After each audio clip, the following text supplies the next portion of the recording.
welcome to the maiden edition of the KickStarter series. This is something novel, and we trust that it's going to be very impactful. It is an occasion where we are going to be deliberating on business, on career. We are going to be deliberating on the economy because we are preparing ourselves to take over the affairs of the engagement of governance. Because as much as possible, we believe that the mandate to govern is in our hands. The mandate to control various sectors of the economy are in our hands. And as much as possible, whatever we need to equip ourselves, we are ready to have it here, and we are ready to provide it on the KickStarter series. And we are not going to be doing this alone. We have lined up great resource persons who are going to be gracing this platform and leading us through serious worth of knowledge, expertise, experience that will equip us. As a matter of fact, the mistakes they've made, we are going to gallop over those years of mistakes because they are going to show us the way that will make us better. So if you are joining us, we say welcome. This is under the auspices of the World Movers Generation and Royalhouse Chapel Students and Associates ROSA. And we are glad to have you in the studios of Powerline TV, My name is Tsivape Emmanuel, and I am honored to be in this seat to coordinate this engagement that will be very, very impactful. We have in the studios many expectant persons who are here to experience what we have today. And I'm not going to be doing this alone. We have in the studios one of the leading project management professionals. He holds a professional doctorate in strategic project management and executive MBA in entrepreneurial management. He is the CEO of Knowledge Tree International Group, which operates in the United States, in Ghana, in the United Kingdom, in the United Arab Emirates, Switzerland, Malta, Singapore, South Africa. And also he's the CEO of Precision Hub Services International. With over 15 years practical experience, he is a solution-focused management consultant, a professional experience in helping businesses and organizations succeed, equipping their HR apparatus with capabilities for managing in diverse ways and in diverse complex business environments. He is also an experienced specialist in helping entrepreneurs develop and succeed in their business opportunities. He's an inducted minister of Royalhouse Chapel, a kingdom financier, married to a wonderful lady, Pastor Mrs. Arita Mensah Tipo. God has blessed them with 3 wonderful children. Ladies and gentlemen, help me welcome Dr. Ebenezer Mensah Atipo. Thank you. Thank you so much. You are welcome. Thank you. We are honored in all your busy schedules. You've made time to come speak to the youth. God bless you, sir. Thank you. And also in the seat for us, he's a psychologist, an organizational development consultant, president of Organization Development Practitioners Association of Ghana, president of the Africa Organization Development Network, founder and president of the Organization Development Institute of Ghana, president of the International Organization Development Association, IODA. He is an author of The Father of Organization Development in Africa, The Journey, the Struggles, and the Career. Also an author of Global Organization Development, a model for Africa and the world, published 2020 and 2007 respectively.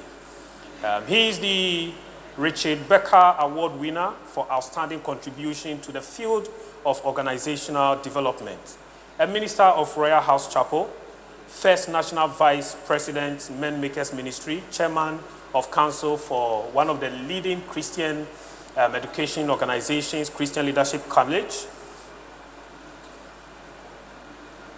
A proud father, and he says a good number of children, including Esther, Dr. Joanishka, Jessica, Stephen, Nathaniel, and Innocent. Ladies and gentlemen, help me welcome Dr. Noble Kumewu. Oh, please make that clap louder. Make that clap louder. For our viewers online, Powerline TV, YouTube, online Royalhouse Chapel Students and Associates, Facebook, online on Vesta TV, YouTube, we say you are all welcome. Dr. Eben, you are welcome. And Dr. Kumewu, you are welcome as well. Thank you. Thank you So much. today's engagement is going to be focused on 3 thematic areas. We are looking at what employers are expecting of us. We are looking at guidance through our career path. And then we'll also be looking at the principles and keys that should guide us in scholarship applications and international job seeking. So first, we would want to know, as the CEO and president of Knowledge Tree, what is Knowledge Tree about, sir? Okay. Thank you very much. Knowledge Tree is a management consultancy with international affiliations, as you mentioned earlier, in the US, in the UK, in Canada, in the United Arab Emirates, Singapore, Malaysia, Malta, Switzerland. We operate in all these countries.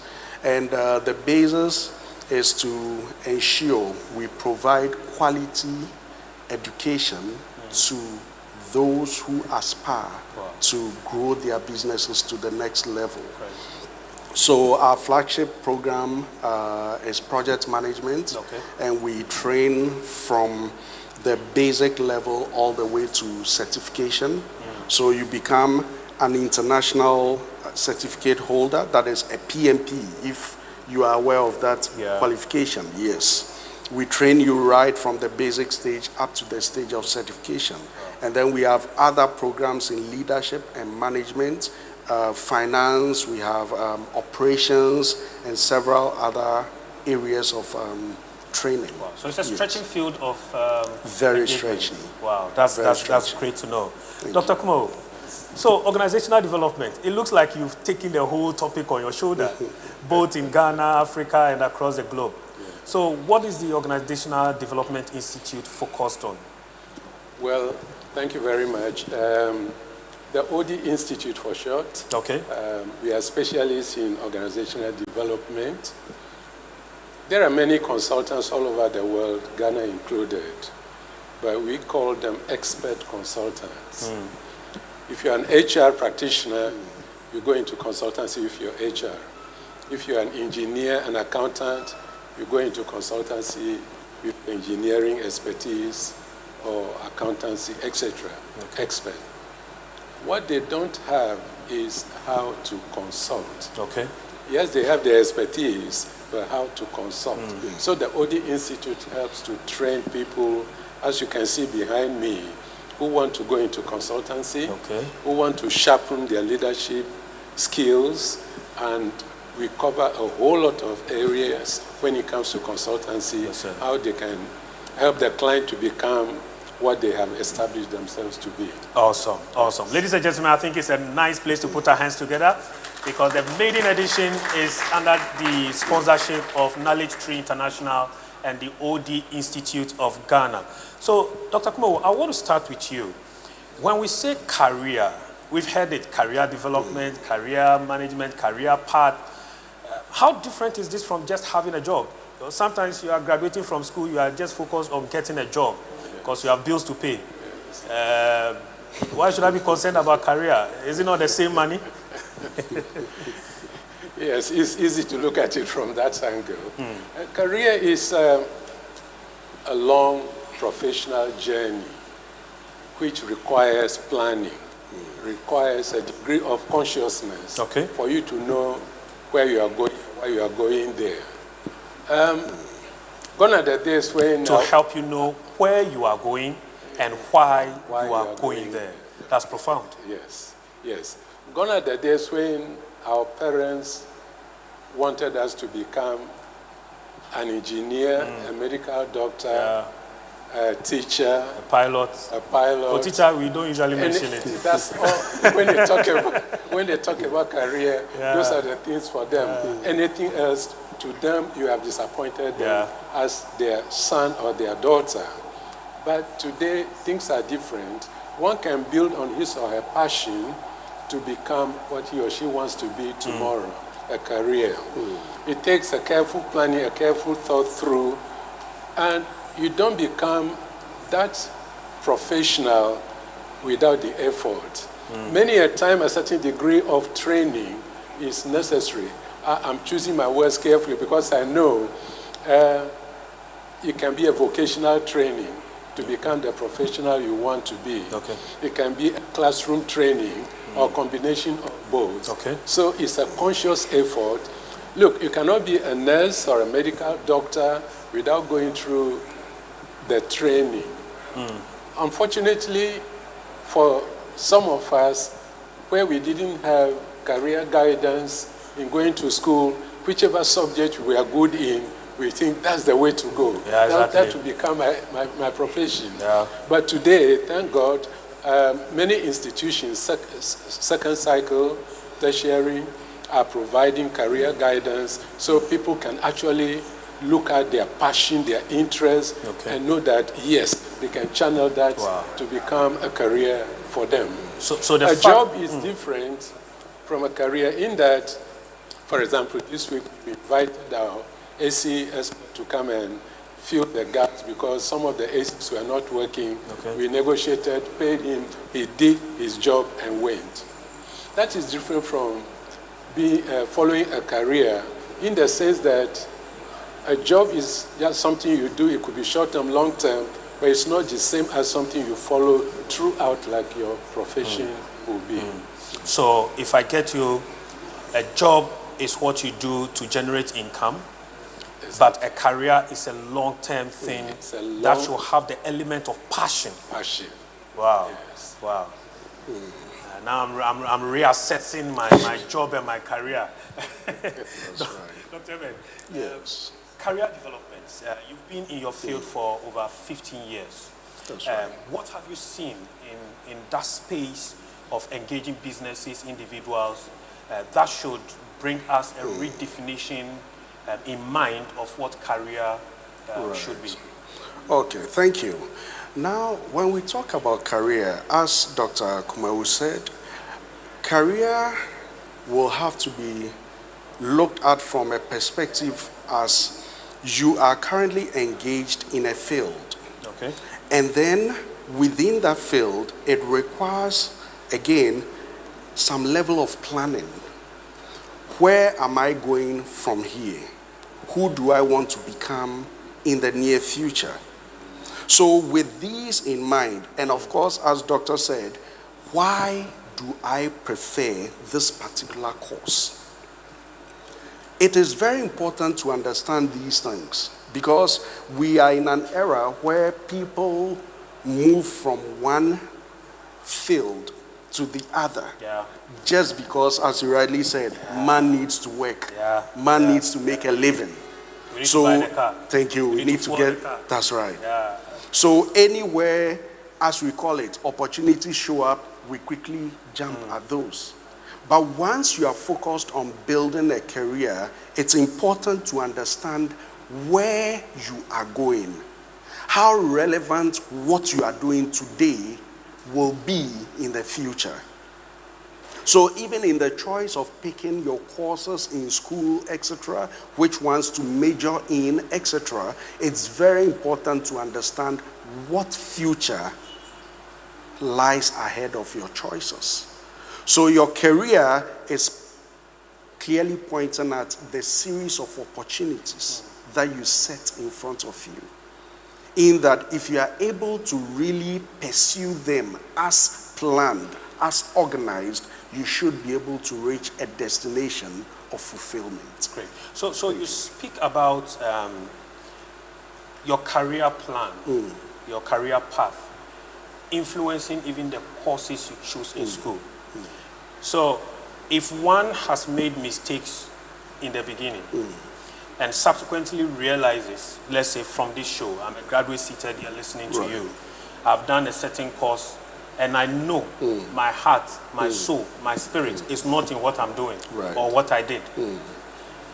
Is it too late for me? At what point does one identify a career path? Okay. And how should one approach it if I'm already on a journey or in a particular job? Right. So the first thing I may probably recommend is, as an individual, try to identify someone you can call a mentor. Someone who has gone decades or, let's say, steps ahead of you in a particular field. Try to engage such a person to learn, to glean from the person as to what measure of experience they've been able to gather over the years. What have been their challenges? What have been their success factors? It's important to learn from these because they become your guidelines to making the right decision in the future, your roadmap. So it's very important, number one, to have mentors. And then number two, it has to do with our social lifestyle. Okay. And there's a question I want to ask us all. How much time do we spend on social media? We probably are on social media while seated here. And the next question that follows is, what do you invest your time in? We are in an era where there's so much information available, unlike decades before. Now everything is in their palm. So if you want to really understand where a particular path in your career can lead you, research. And there are tons of information you can gather which might probably lead you to align with where you want to be, and it will be something you can achieve. Wow. So one of the things that Dr. Mensah is mentioning is being able to secure yourself or align yourself with a mentor who shows you the way. And then also you doing enough research. In the past, there was ignorance, lack of information, but now we have what we call information overload. There is so much information for you to guide you through your career decisions. Doc, so the next question that comes to me is, number one, I should get a mentor. Number two, I should do some research into what my passion is, what my career path is, the ways and ins. What are some of the other guiding principles one should observe in career path charting or career development? Yes. Added to that, I want to share with your listeners the acronym AIMS. AIMS, A-I-M-S. AIMS, okay. A-I-M-S, all right. So A standing for ability, okay. I for interest, M for market opportunities, and S for support system. So ability, interest, market opportunities, okay. and support system. Support systems. Support system have been spoken for with the mentoring that we talked about. The ability, you know yourself better than anybody else. Your strengths, your training, your expertise, some mistakes you've made in the past, how do you want to take advantage of them so the next move you're making, you don't do the same again. Your ability. Being honest with yourself as to what you can do and cannot do is very important. Sometimes it's good to even talk to our friends because, believe it or not, we don't all know who we are. Okay. But talking to your loved ones, your parents, your siblings, your friends, you see that sometimes what they say surprises you. They have seen it, but you haven't seen it. You're not conscious of it. So sometimes to fully appreciate your ability, talk to loved ones, talk to friends. The interest, many a time, careers can be built on interest, on hobbies, etc. If you know, research says that 70% of our life is invested in work. Yeah. So if you are doing work that you are not interested in, it's like 70% of your life is in misery. Yes. So if you build your career, your profession on your interest, you enjoy life. For those of you who swim, those of you who play table tennis or any other games, how you enjoy it. Imagine enjoying your job like that, your career that way. I'm trying to imagine. Oh, yes. With the targets. Oh, yes. Yes. So the M is the market opportunities. You see, today we don't go for just any training for the sake of training. You want to ask yourself, how would I use this? What's the market asking for? How do I apply this when I finish? Not to finish the course and not knowing how to use all your hard, sweat, overnight, burning the mineral candle, and yet you cannot apply it. So today you need to ask yourself, what's the market looking for? Is the course I'm doing relevant to today's needs? And so on. But Doc, before you go to the support systems, yes. You're talking about measuring what the market needs of me. Yes. What if my passion led me to the course or the program I chose, but it turns out it is not what the Ghanaian market needs? Maybe it's the Singaporean market that needs that. Yes. But that is my passion. How do I juggle around this in career development? That's even more exciting. Today we talk about the world being a small village. Okay. In that, in preparing for this, I quickly Googled to see how many jobs are available today. Okay. And I saw about 23 million only in the UK alone.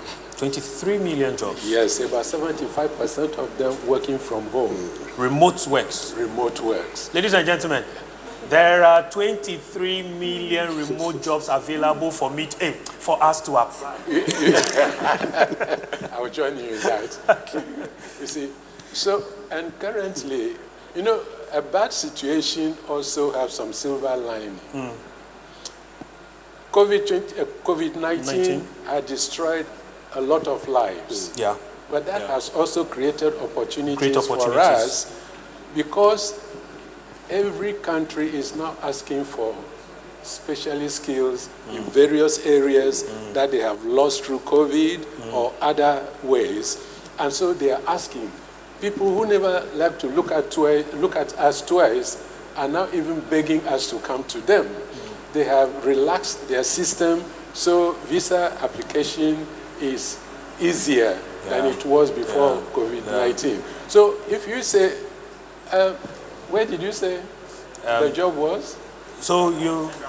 Malaysia, Singapore, yeah. What of the US, Canada, etc., that also wants you. You see, so right now they are even sending scouts over to interview us and recruit us to take to them. That's true. So I don't think that's a problem at all. Okay. And the other side of it is creativity.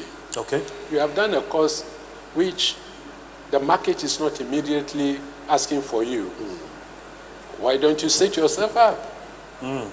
Set yourself up. Now we are going into entrepreneurship. Entrepreneurship. Yes. And do it. The job I do today called OD, I didn't know anything like that existed when I was doing my second degree. So there are many opportunities. Sometimes we are not aware of them until our backs are against the wall. And before you realize, you are the first to do it, and everybody is coming to you for advice, for experience. So it was in your second degree you realized there is the concept field of organizational development. Worse than that. So at what point did you decide that this is something I want to for? This is something I have a passion for? What I had a passion for was consultancy. Okay. But that was expert consultants. So I had an assignment. I'll tell you a short story. Assignment in Southern Rhodesia, just turned Zimbabwe. Management training. Okay. One of the things Mugabe did was to let the white managers, and they were all white at the time in the Smith regime, shadow black potentials as a way of passing on the skills.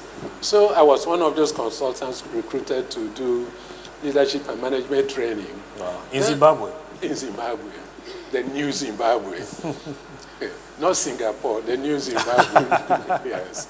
And I had about 20 white people and about 30 black people in the class. Okay. During coffee time, I felt this strong hand on my shoulder. I turned around, was this hunk of black Zimbabwean, asked, are you a magician? I said, magician? I said, you, a black man standing in front of white people doing all those things. I said, oh, at first it felt good, but later on it dawned on me how crushed they were as black people. I said, wow. So I asked, do you always have strangers like me coming to do training for you. I say, oh yeah, there's one other next door, is from Sweden. He's doing something there, who I later learned to know as Dr. Zachrinson. Oh, wow. Richard Zachrinson, who became a friend. He was an OD expert. Okay. Our work went so well, we decided to establish a branch of our company together in Zimbabwe. Wow. Wow. But I was an expert consultant. He was an OD practitioner. So the decision was, I would go through the training so we could speak the same language. Wow. I was hearing OD for the first time. Wow. Not even in the classroom, in the field. Wow. Can we put our hands together for that worth of knowledge and experience shared? Dr. Eben, Yes. we've looked at some principles, getting a mentor, doing good research to guide you, using the AIMS principle, ability, interest, etc. Now, in all of these, are there certain myths around career development that we should be wary of? Okay, thank you. So, for the myths, there's usually this thing we see where it's like, oh, if you have to start something on your own, or if you have to branch into a particular area of expertise, it's important to have somebody who has been there or somebody who is there.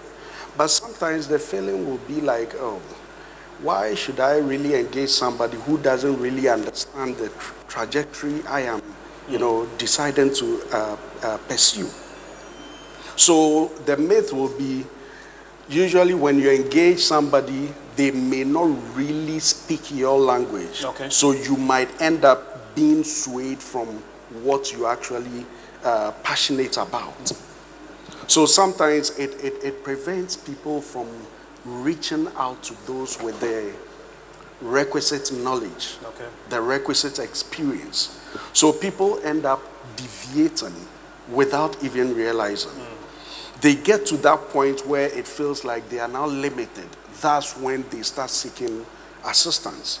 And sometimes, unfortunately, it becomes too late. Because once you are focused on developing a career, it's important to understand that others have been there, unless, of course, it's an invention. So far as it's not an invention, know that others have been there. There's some measure of experience that is lying somewhere, awaiting discovery. In project management, we usually talk about lessons learned. So those who have gone ahead may have gathered some lessons that have become more like case studies for us. Compasses to guide That's us. right. So once you research and you get such information, you are properly guided to make the right decisions. So I think the main myth I will talk about is that fear of, not getting the right advice. If you should engage somebody and the person doesn't end up speaking your kind of language. Yes. Sometimes do people actually know how to guide people? A few times I've engaged experts in various fields, and I've tried to have conversation around career. Okay. And you finished and realized you really didn't get the kind of, yes, you got one or two advices, some lessons they want to share with you, but it doesn't really give you the guide you need. Is it possible that sometimes the mentors we choose may not be the right people for us? Yes. It's possible. It's possible.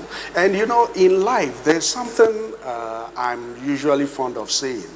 It's like how you present yourself or how you express yourself will warrant the kind of response or the kind of, let me just put it, the kind of, let's say, information you end up having. Wow.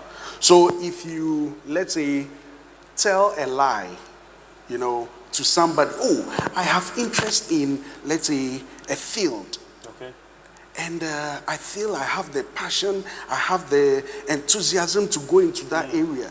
The person might end up advising you. So basically it's a garbage in, garbage out. What you feed the system Exactly. is what you get out.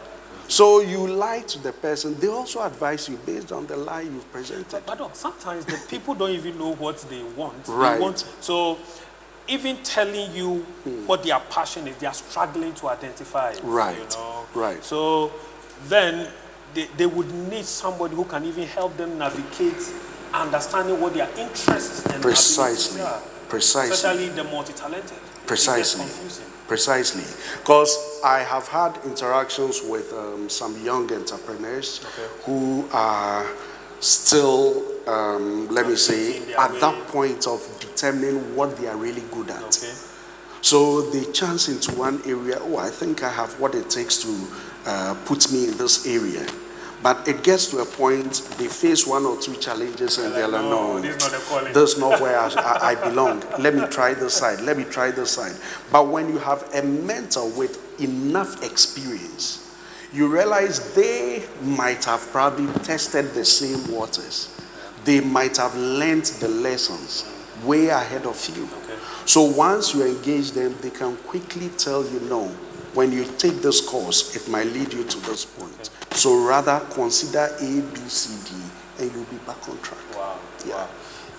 Doc, is it possible to build a career in a job that you don't like?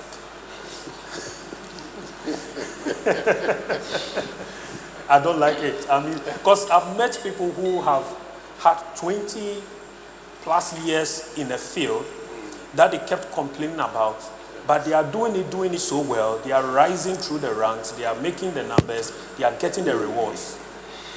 Is it possible to build a career like that? Well, or it's not career since you don't enjoy it? Well, I suppose since you know people who have done it, but the question is, would I want to spend 70% of my life in misery? That would be a challenge for me. But I know there are other factors to bear in mind when one wants to change a job. Do I have something to replace it? Or I'll keep doing it until I get an alternative job somewhere. But then if it's a career, you can move with your career to another organization without changing your career. Changing a job, yes. But are we talking about changing a job or changing a career? Changing a career, what normally happens is, oh, the organization I'm working for is not giving me what I want. Okay. I'm holding on to my career, but I'm moving to organization B, which promises me a lot more. So a different atmosphere, a different environment, but the same path. But the same path. Okay. If we are talking about career, but a job, we change jobs all the time. We change jobs all the time. You get an opportunity for something else, you go for it. Great. Yes. We'll be going for a short break, but before we go on the break, what other mistakes do people commit whilst charting a career path? One that crossed my mind when Doc was talking was, oh, it's not a management position, so I have not been promoted. I have not developed, I have not grown. But you see, in careers, you could have job enrichment, which is a way of growth, without having to be promoted to become a manager or in charge of people. So you can have job enrichment, which is also a measure of growth. Measure of growth. But not necessarily promotion. Dog, where they deep. Please come to our level. Okay. So, for example, I don't have people reporting to me, but I'm so good at my job. My boss decided to add something else, some other aspect of the job. Extra assignment for me to do, which you normally call job enrichment. Now, it's exciting. I like the recognition because for your boss to know that you are so good and will be able to do this as well, it's an acceptance, it's an encouragement, it's recognition. An affirmation. And that in itself is satisfying. Wow. So the myth that because you're not promoted to become a manager, a supervisor, a team lead, it means you have been stepped over. Wow. No, not necessarily. It's one of the myths that we hear from time to time. So ladies and gentlemen. The other is the budget. Okay. People think the budget they are given to look after for the work they do is not big enough, so they don't have that weight. They don't have that level of Somebody is having a 20 million budget. 20 million. I am having 500,000 Ghana cedis. Given $500,000. It's not enough. Wow. Wow. Exciting. Ladies and gentlemen, I told you from the beginning that this is going to be very enlightening. You are going to have serious worth of knowledge poured out to you. I am very confident that a lot of you are still assimilating what has been given us so far. We'll give you some few minutes to chew on what has come. If you have questions, please, you can send them through to +233 200 515253, +233 200 515253, or you can use the hashtag, the KickStarter series, and we are going to pick your comments across all our media platforms. We are live on YouTube, Powerline TV, on YouTube, Vesta TV, and Vesta Daily. We are also live on Facebook, Royalhouse Chapel Students and Associates. This is the KickStarter series, the maiden edition, 2023, under the auspices of the World Movers Generation. We'll go for a short break, but we'll be back for the next session.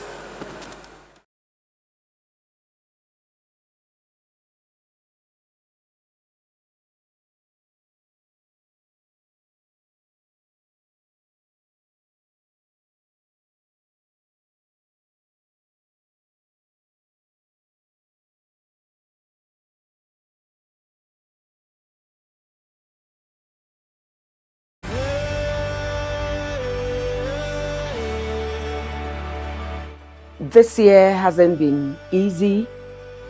On the 31st of December, year 2022, our father, the Apostle General, prophesied that this year is going to be tough. Indeed, it has been tough. If God has kept us from January until now, His grace has been sufficient upon us. We have gone through the struggles, we have gone through the pain, we have gone through the hardships. Royal ladies, join me. Let's thank the Lord. Remember to say thank you. Please be a part of it. God deserves our thanksgiving. We need to worship Him. We need to thank Him for how far He has brought us.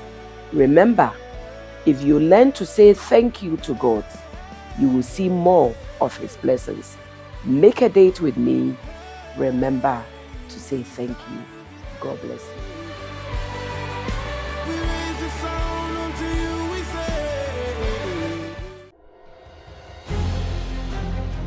Hello people of God, this is Reverend Papa, and I'd like to specially invite you this and every Friday to prayer, miracle and prophetic service right here, Royalhouse Chapel. Every Friday we are lifting up prayer. It's a time of worship, it's a time of the prophetic. You don't want to miss out at all. I will be there with other sons of the Apostle General, and it's going to be a wonderful time in the presence of God. The Bible says, be anxious for nothing, but by prayer and supplication lift up unto God. Join me this and every Friday. It's prayer, prophetic, worship, and a wonderful time with miracles. 6 p.m. every Friday. I'll see you there. God bless you.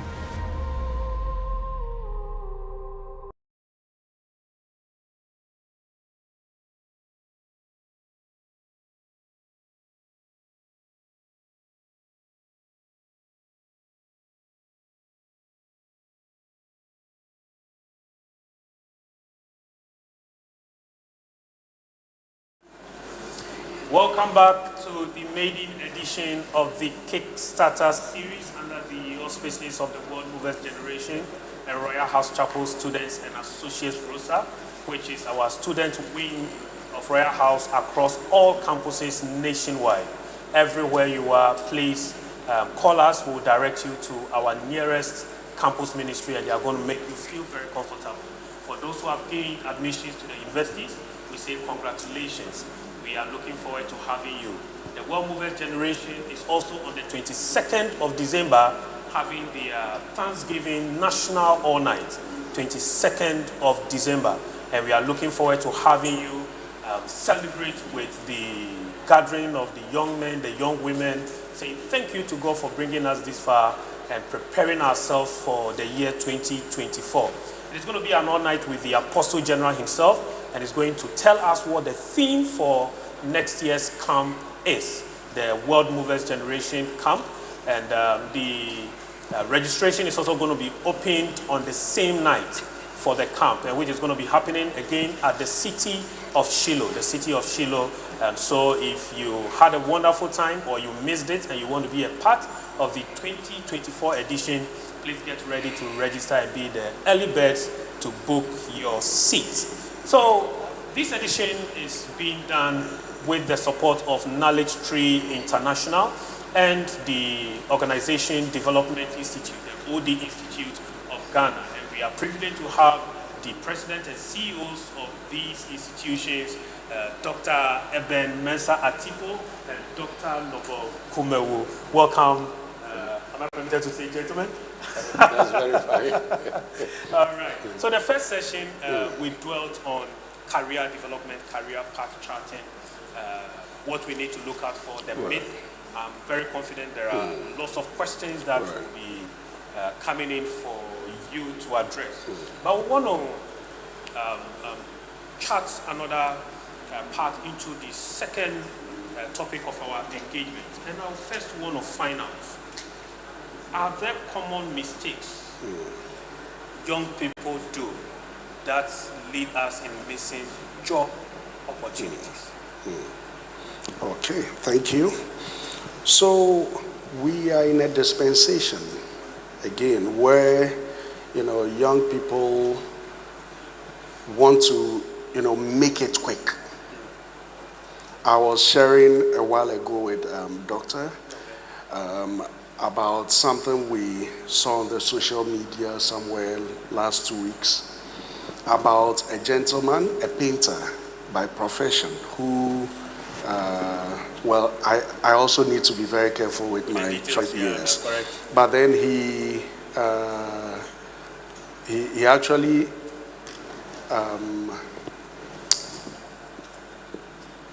went to stake this betting, lottery. Oh, Let me just put, I saw someone in church on Sunday when worship was going on, checking one of the betting companies. Yes. They were checking odds. Right. You have odd results. So imagine this gentleman staking an amount of 40 Ghana cedis, and then he ends up winning 6 million Ghana cedis. Yeah. Now, question: what job will you offer this particular gentleman that he will really say thank you very much and accept? Unless you make him one of the company owners or the same betting. And from another perspective, it's actually throwing a kind of challenge to the youth of today. If there's this quick means of making it, why do I need to go through this lengthy process before I make ends meet in a particular month? You see, so it's actually creating a different atmosphere as far as career advancement, career development, etc. are concerned. People launch into a career and it looks like, why do I have to take this length of time to become? In some organizations, I think OD talks about that a lot. They have a structure which explains the journey from the time you join the organization to the time you are likely to be chosen as a manager or a director of that particular company, or where possible become, let's say, the next vice president or president of the company. And it's got a very defined timeline. Yeah. Some are able to painstakingly go through that process. And it's something we talk about in change management a lot. Okay. People will normally accept or reject change for a number of reasons. Number one, it could be because of the content of the change. What does it entail? So if we do not make it clear that this is what you have to endure, or this is what the whole process is about, it might dissuade people from accepting certain responsibilities as far as their career paths are concerned. Number two will be about the process of the change. What and what do I need to go through along this journey? So if you are able to make it clear to them as to the obstacles to expect, it is very important. When you are guided and you are told about obstacles you are likely to meet on your career path, it makes you more prepared. Project management will say, as a project manager, always be in expectancy of changes. Don't wait for the change to occur before you think of what to do. Expect change. And number three will do with the rewards or the consequences related to the change. So if that change seems to present something rewarding, something motivating, everybody will want to go for that change. That's why there's always that question, what's in it for me? What's in it for me? I'm ready to go through the change, but what do I get at the end? If it's not anything worth pursuing, I'm not for it. But is it wrong to have such expectations? Well, for every rational human being, you need that kind of reward, whether intrinsic or extrinsic. So there's that inner desire to achieve something, the need to achieve something in life. And your achievement becomes more complete when there are rewarding factors attached. Every successful person will tell you about their challenges, but they always end with the rewards. So everybody looks up to rewards. Wow. So it's very important to have these in place. Great. Yeah. So it's always something that we need to look out for. Is it something worth pursuing? Do I have what it takes to pursue it? If I don't have it now, how soon or how long is it going to take me? And am I ready to go on this journey? If yes, you've charted a course. Yeah. Great. Let's put our hands together for Dr. Eben. And he's giving us things to be wary of. Why people reject change. The change content, the change process, and the reward or consequences, whether it's going to be motivational or discouraging. That's quite interesting. So, Dr. Eben has spoken about in the organization. Now, before I get into the organization, are there some mistakes we are making that is keeping us outside the gates of the organization? Because the young unemployment are increasing. CVs are being shared across. We are seeing job advertisements, but the job advertisements are saying 2 years experience, 3 years experience. 5 years experience. 5 years experience. And this experience is excluding national service. The question is, am I getting the experience while staying with my mother or my father? No. So these have become barriers, roadblocks. Where do we start? Are the youth making mistakes? Every week people are asking for jobs, they are applying. Are we making mistakes? Or the employers really are wicked? Well, I don't know about them being wicked. Let me share a few thoughts on the topic. Okay. Let me start with an experience of one of my sons. He used to wear Rastafarian hair. After his first degree, he applied for Minister, it was one of my passions then. No? Could have been a career path. He applied for jobs, and luckily he was shortlisted. Okay. He went for the first one, he didn't get the job. The second one, interview, he was called for. Different job, he didn't get. Still wearing the dreads. The third one, he was shortlisted, he went, he didn't get. He came crying, that what should I do? I say, you see, in the organizations out there, there are norms. There are certain standards. You have a culture. Now, assuming you allow me to take you through this for once, would you like that? Because he was very depressed, very down, he was ready to do anything. I say, oh, yes. I say, go and cut your hair and come. He was a bit stunned, but he did. I got him a new suit. The next interview he went, he got a job. Wow. What am I sharing with you, your listeners? The organizations out there are very traditional. Okay. They have certain standard, whether we like it or not. Yes, we all like freedom. We all like to be who we are. But in the organizations, the boundaries are so tight, there are certain things. Principles. There are principles, certain things. So that's one thing we need to bear in mind. But when I saw most of you with your iPad, I went and put mine in the car and took this for a purpose. You see, out there, I refer to, you know what the BBC is, born before computers. Now, it's not every manager you are going to meet, interviewing you, who will carry today's gadgets. There will be some like me who will be carrying notebooks and things like this. But that's probably where your career will start from. Okay. Don't be disappointed at all. So what I'm trying to say is we should not use our expectations to measure what is out there. Many a time you are called for interview, but you don't read about the organization to know a little bit more about the organization. You have your certificate, all right, you're holding on to it, that's your armory. But is it enough? So read a little bit more about the organization, and you might get the job that you have applied for. The other is hard work. Hard work. Now, during COVID-19, some of my staff were laid off. Okay. Some, the hours were cut down. One or two retained their jobs. And during that time that people were losing their jobs, some got promotion.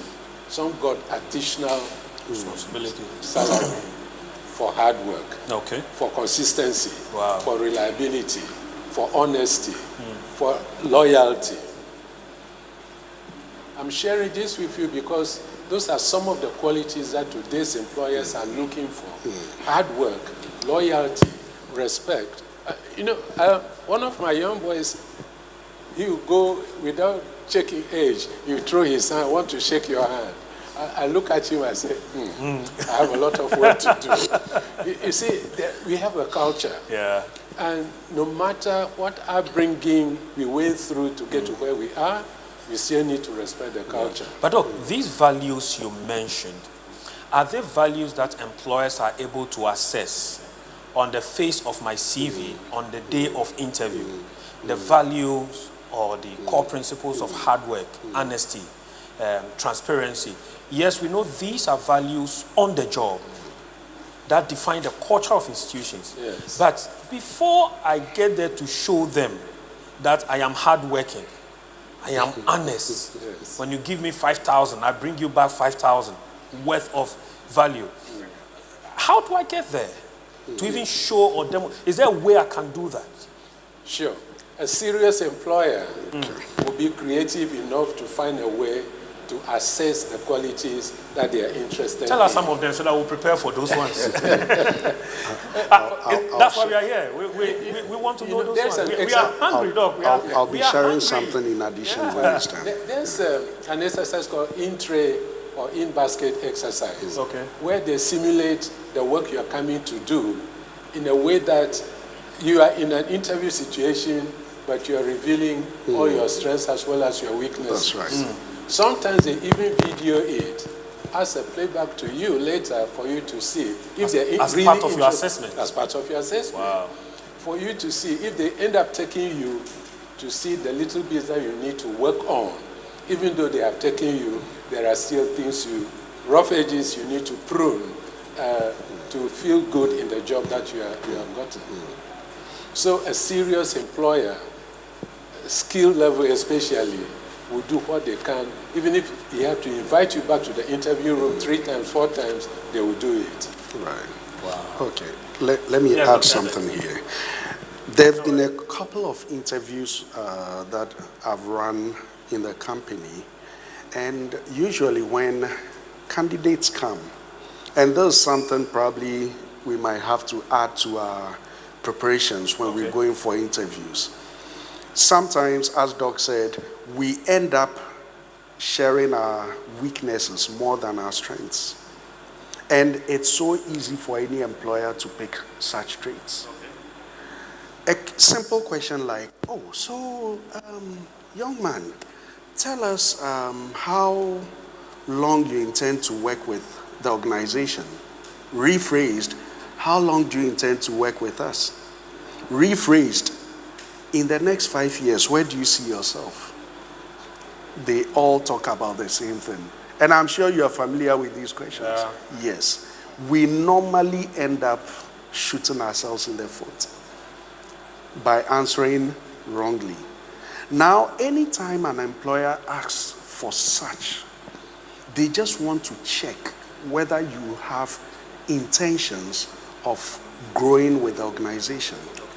But most of us will go like, oh, yes, I intend to go back to school by next year. Oh, so you are coming to make some money for school after I've trained you, after I've groomed you. That's it. You are not for the job. An employer will want you to tell them what they really want to hear. That you are ready to grow with the company, number one. Number two, you are ready to, as we put it, help the company to become more profitable by adding what you are bringing on board, your contribution. Every employer wants a candidate who is resilient. Okay, Dr. Ivan, now you are going into what employers look out for in candidates. Okay. Yes, you can go ahead. Yes. So you will want somebody who is resilient. Companies do not always thrive like it's all profit making all the way. There are ups and downs. There are times like during COVID, people had to be laid off. You look straight into a key worker's face and you tell them, my friend, it looks like we have to end the journey here because we cannot afford to pay you. And that was the situation at the moment. People had to go home. Others had to stay. Others had to take on additional responsibilities because the company still has to thrive. So all these through, you want someone who through thick and thin would still stay with you. So at the point of interview, how do I convince Dr. Eben, who is sitting on the panel, that me, I am a resilient young man. I can withstand. And of course, we put it, everybody here, I can see their face, they put it on their CV, I can work under pressure. That's right. With minimum supervision. How do I demonstrate that? You know, number one, it's all evident in your way of answering questions at the interview. There are some who will tell you so many nice things you would love to hear.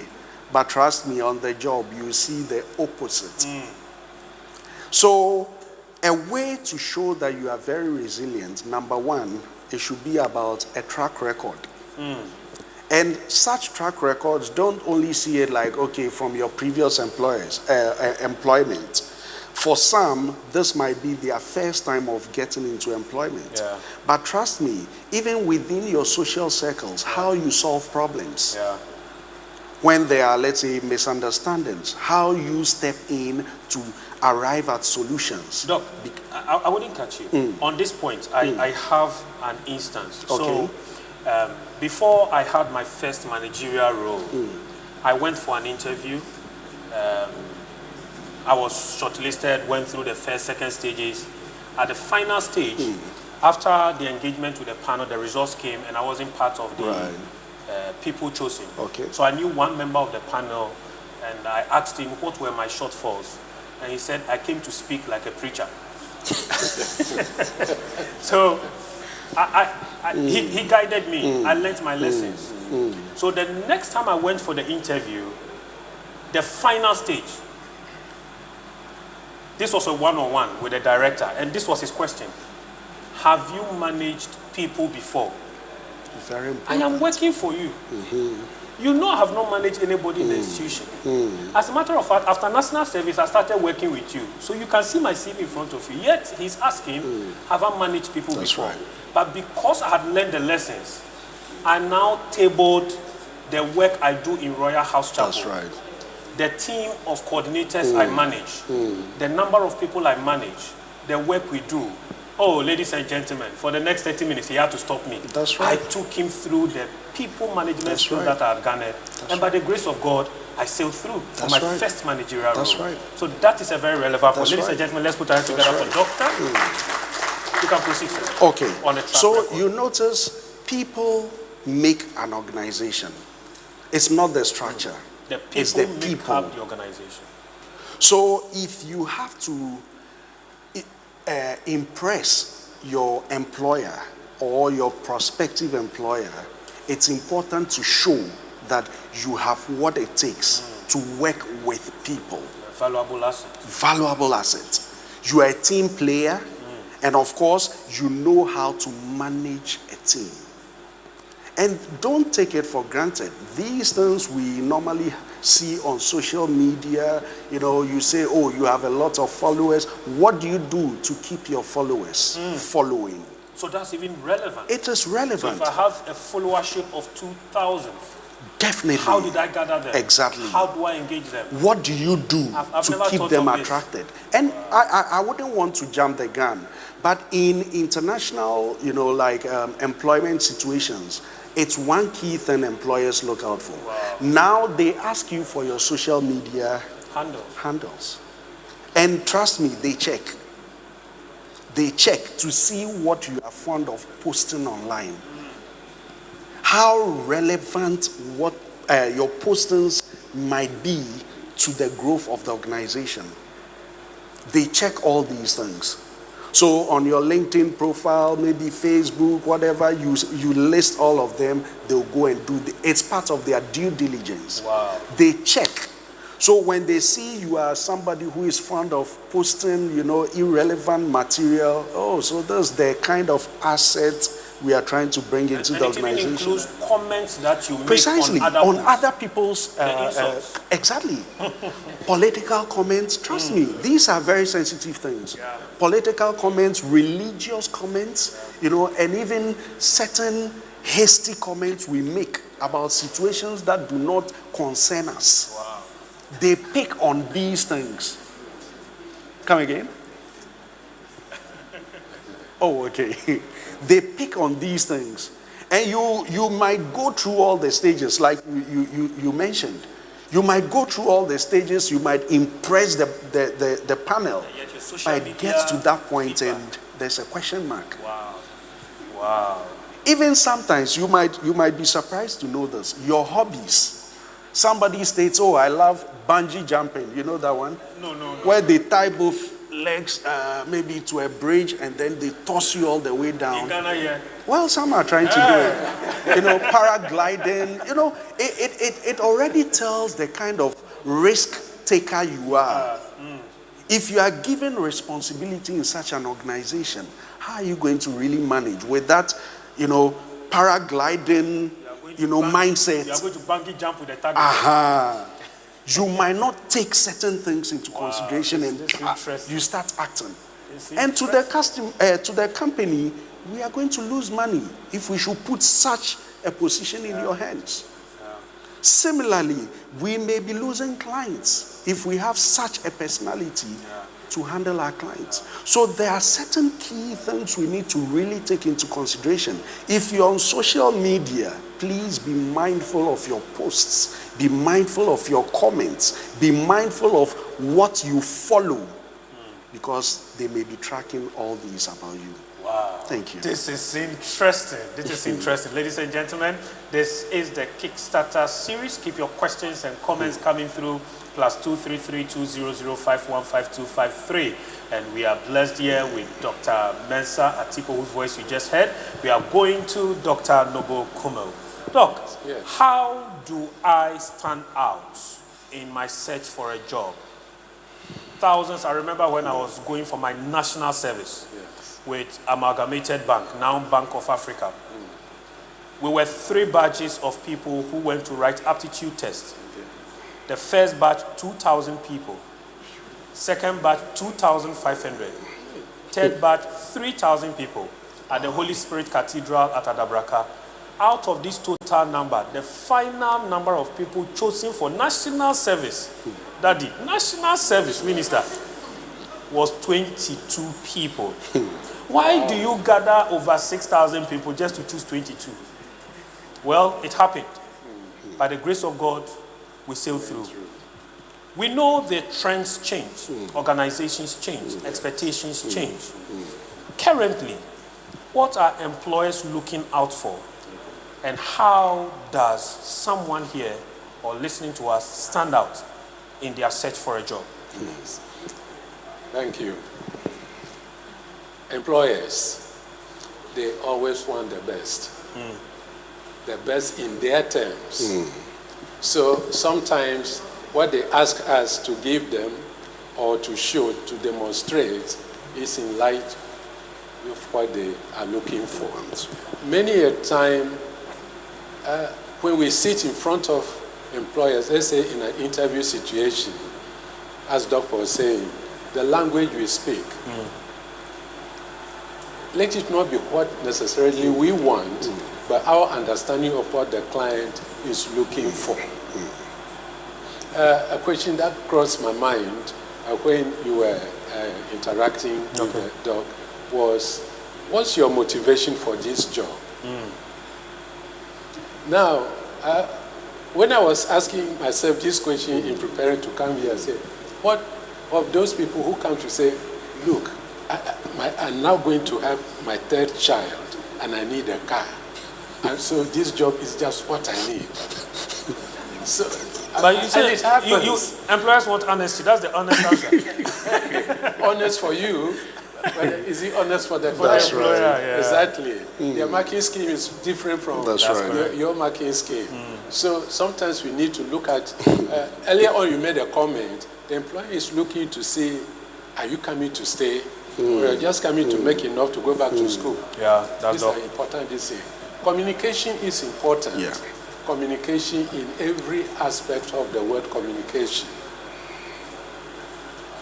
Look, I didn't have, I spent some time in the UK. Okay.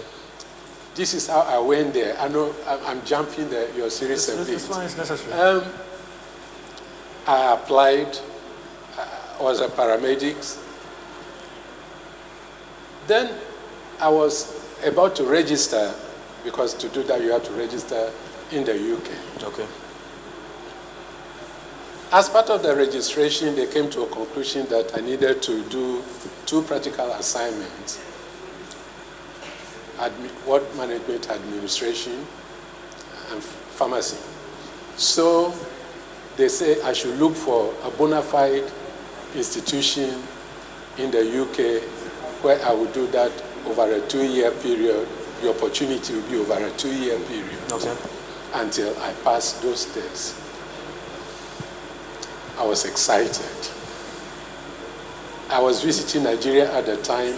I went to the embassy. They have the British embassy. They have a communication angle. Okay. Is it called ISOS or something like that? I looked for the kind of organization I was interested in. 52 of them were listed. I copied all the 52 addresses. Wow. Went back to my place, wrote to all 52 of them. You applied to every single one of them. 52. I'm passing a message on to you. You've applied to 5 organizations. You are waiting for the past 6 months. Institutions.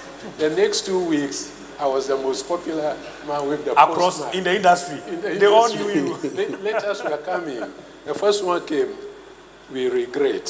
Second one, we regret. We regret. I was becoming a bit depressed. Chain of regrets. Chain of regrets.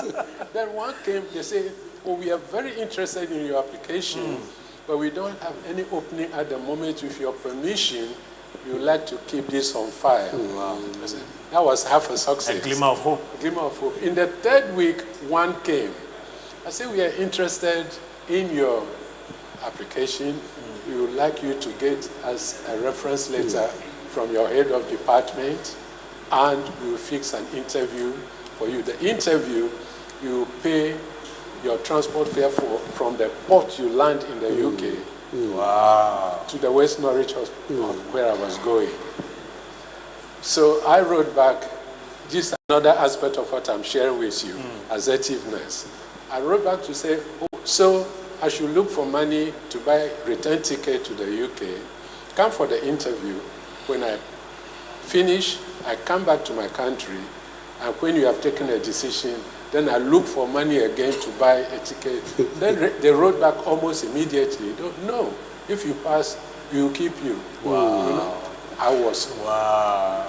So basically, that assertiveness, you don't find it common in our country. It's necessary. Right. But You need to be aggressive. You need to be And assertive. Okay. Not necessarily aggressive, Okay. but assertive. Assertive. And putting your point just as you see it to be. That's Okay. right. Yes. Not trying to dance around what the situation is. Exactly. And that's a weakness for us in our culture. That's right. Especially those of us who are extremely 21 years old, where we've been brought up that little boys should be seen, not heard. So we don't ask questions. We don't talk. We don't look people in authority eyeball to eyeball. That could be interpreted in some instances that, you are not assertive, you don't have cannot do the confidence. work. We need to be mindful of that. Yeah. Now, a lot of times I meet some of my people, you are shaking their hands and they are shaking you with the Tips front, of the finger. the tip of their fingers. You tell them, Chairman, shake me. That's right. And it will interest you to know, even in handshake, after an interview, that can even be a qualifier or a disqualifier. So, wow. So Oh, you gone yes. through the interview. Oh, yes. You were the preferred candidate. That's right. They were saying thank you, and that handshake was your disqualification. The qualifier or the Hey, disqualifier. handshake be a Oh, program. yes. You know, so like, just let me quickly share this. Yes, go ahead, sir. In shaking hands, it's advised, measure the pressure from the other person and apply same. Wow. That's the simplest way to put it. Ladies and gentlemen, I hope you are taking notes. Measure the pressure. So you should be able to measure as you are holding the other it's firm, person's make hand. it firm. If it's firm, make it firm. Equally firm. Don't over squeeze. It's not a squeezing competition. It's not your cosmate. And you know, but experts have read meanings into this. When you end up over squeezing, it means you are overly confident. You are ambitious. You are not fit for the job. And when you relax the hand while the other person is like trying to applying, you know, some amount of firmness, you are too timid. Wow. So please, Please, sir, we'll do a handshake rehearsal. I will charge 20 cedis per person. Let me add this Go to ahead, the sir. handshake one. okay. Also be mindful, let the employer, potential employer, be the one that extends the hand. That's right. Not you. That's right. Yes. Please, That's I hope right. you got that. Very important. You have gone for interview. Because the interview was so nice, so relaxed, everybody is laughing. They said nice things about you. They said, thank you for coming. Then you get up to shake the CEO. Who is employing who? Okay, so quick Yes. one here, just to add to the discussion here. So employers are looking for people who are open-minded, self-motivated, Open-minded, self-motivated, self-motivated. futuristic in thinking. Futuristic, or in other words, you must be a critical thinker. You must be able to see solutions where others are talking about problems. You should also be a problem solver, not a problem causer. You must be emotionally intelligent. Most people fail as a result of this. You must be emotionally intelligent. It's a whole topic on its own. And then as an individual, you must possess some leadership qualities, Okay. which must include good communication skills. So, good communication skills is a leadership quality you should be able to demonstrate. Okay. So even how you express yourself at that interview counts. Yeah. And then, of course, you must be innovative, you must be creative, and most importantly, you must be productive. Wow. Yeah. Innovative creative, and productive. This is amazing. Ladies and gentlemen, you can put your hands together. Oh, please make it louder in appreciation. And from the examples that Dr. Eben and Dr. Noble gave, you realize they had moved us into the realm of the international job search. And I want us to go in there. So we would initiate a conversation, then we'll go on our business term of the day. We told you, we are giving you a full bouquet, you know, for you to enjoy the maiden edition of the KickStarter series. So you told us how you applied to 52 institutions. We thank God for, which year was this? Many years back. Many years back, yeah, before my mother met my father. But now a lot would have changed. So yes. Where are the international jobs, though? Where are they? Yes. How do we want to work with them? When I'm passing on the ring road, the Osu stretch, I see the UN offices. There are 3 layers of security. Right. So my CV will not even get to reception. When I go through the other side, I see the embassies. They have wires. I don't know whether they think we are all thieves. So we are seeing them. We know people are working. We see Ghanaians moving cars into these institutions. Yes. Others are working in international organizations. They fly in and out. How are they getting the jobs? Where are the jobs? Yes. The jobs are there. Hey. Seriously speaking, yes, sir. The jobs are there. The question is our persistence. Our persistence. You applied to 2 places and they have both rejected you. That's not the end of the road. Okay. Keep on applying. Right. Keep applying. Even to the same place, another place? To the same place, other places. Keep applying. The question is identifying what you really want. Okay. Once you've established that and knowing that that is what you want, keep doing what you need to do to get it. Doc, before you even move on to your next point, yes, I want to ask a question from what you just said. Sure. So somebody's here, sees, let's say, a bank, and saw a job advertisement, 4 different job advertisements. Yes. One is cashier, the other is receptionist, yes, the other is relationship officer, okay, the other one is teller. I want a job. Do I apply to all of them? I would say no. To show persistence. Let me break it down. Persistence does not necessarily mean applying for jobs you cannot do. If I'm the one going to recruit and I'll see your application for this job, and that job, all in this organization, when your CV is telling me that you are more of a cashier than all the others, my question would be, why didn't you just apply for the cashier's job? Probability. Why apply for those that you don't have the background to do? Okay. That will begin to tell a different story and you may not even get shortlisted.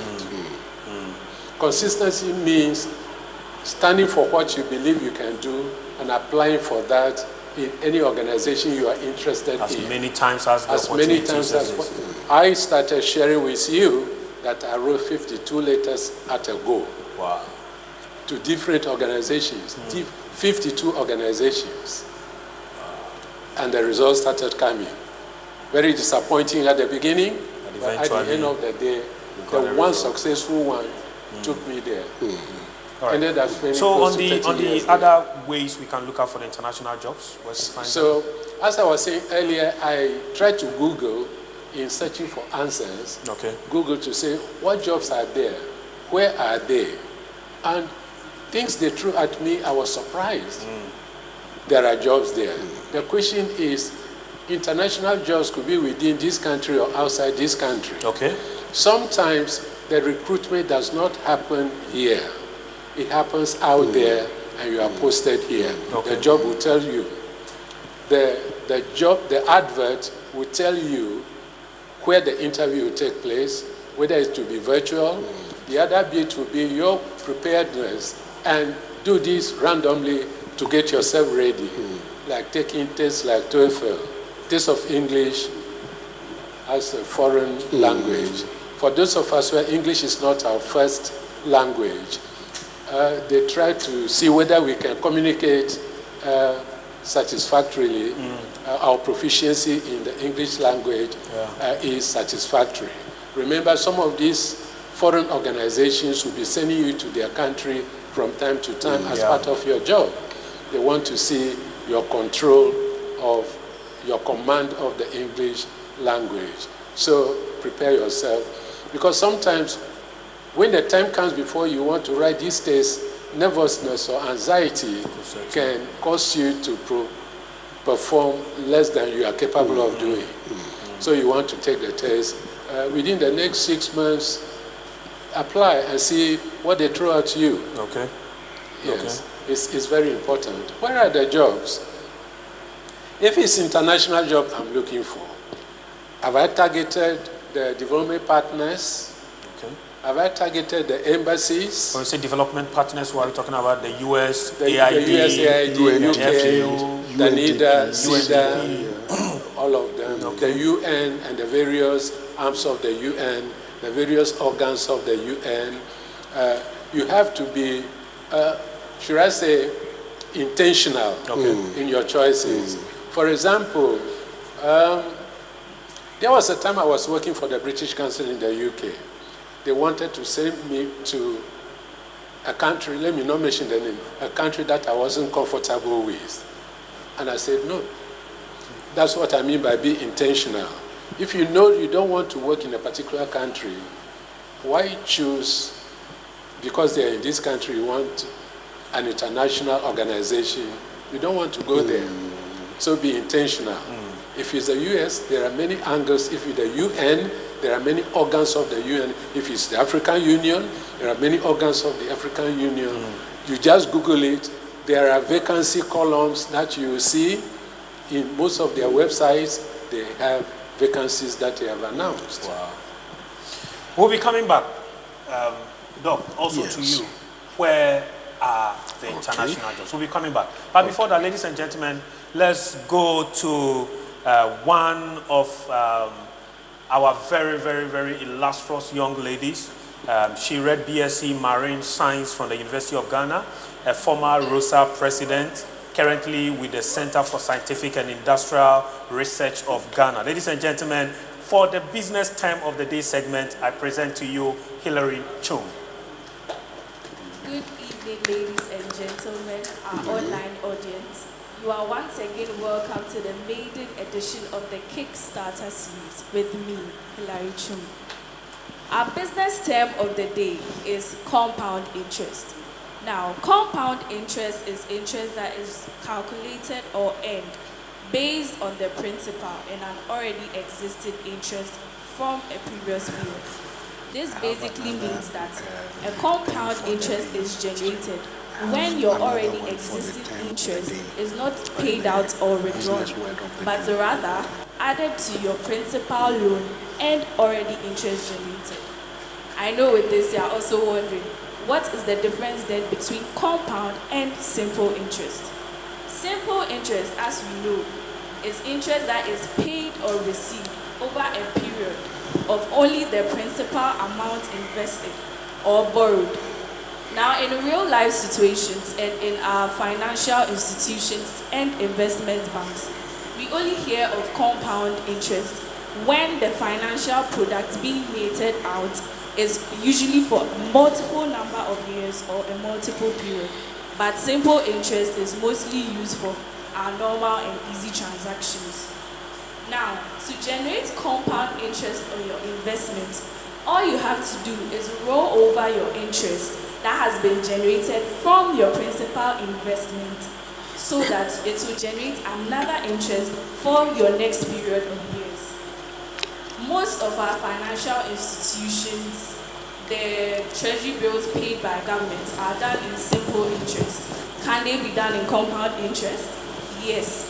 All you have to do is to simply roll over your old principal amount with the interest generated to generate a whole new interest for your investment. If you want to reward yourself more, choose compound interest. Now let's look at this example. If Amma has 1,000 cedis at 10% per annum for a year. She will earn 100 cedis as her simple interest. If she's to roll over both the principal and the interest generated, she will then have 1,100 cedis for her next year. Her compound interest for year 2 will be 110 Ghana cedis, which is the 100 cedis of the old interest generated with another 10 cedis for her first interest earned. Now for compound interest, the more you roll over, the more interest that you develop. So if you desire to have your investment reward you more, seek your financial institutions, speak to your investment banks to know more about compound interest. Or you can speak to me on Instagram at Hilary Chu, or see our business and bank expert over here, Reverend Emmanuel Tsivape, to give you more info on compound interest. Thank you very much. This was the business term of the day segment. Now let's take it back to our host to continue with us. Awesome. Compounding interest. Put your hands together for Hilary Chum, the anchor for our business word of the day segment. Thank you so much. Compounding interest. I am going to look at that very well. So we'll continue with the engagement on the international jobs. Right. So, look, I'm in Ghana. I want to search. Where do I start from? Okay. So there are a list of job sites. They can also serve as networking sites. Okay. And the first one I can talk about, we all know it, is LinkedIn. It's a site where you can network. You can find, people in the industry you want to launch into. Someone said LinkedIn is the Instagram for corporate people. Obviously. So almost everything you need can be found on LinkedIn. But the other related ones, we have Indeed.com. Indeed. Indeed. That's right. I hope we are noting it down. Indeed.com. And then we have Job.com. And then Glassdoor. Job.com, Yeah. Glassdoor. Glassdoor.com. Glassdoor.com. Yeah. Glassdoor.com. And then, as Dr. Kumawu mentioned earlier, Google for Jobs. Google for Jobs. Google for Yes, jobs. Google for Jobs. So you go to the Google site, and then you type the Google jobs for Jobs. Google for Jobs. Oh, you type Google, Yeah, Google for jobs. Jobs. Oh, okay. And then it will bring you a long list of job vacancies. Wow. But there are also other specialized sites.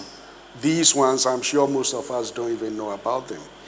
There's one for, let's say, people who want to start up their businesses, international. So we have Angel List. Okay. One word, Angel List. Angel List. Like angel List. So ladies and gentlemen, we'll be creating an interaction page and all of these are going to be posted there. So after tonight's show, we'll be sharing the GHQR code for you to scan, join the page, and all of these are going to be communicated there with other job opportunities from our experts. Yes, go ahead, sir. And then we have Behance, like enhance, but this one says Behance, Behance. This is mainly targeted at designers and web professionals.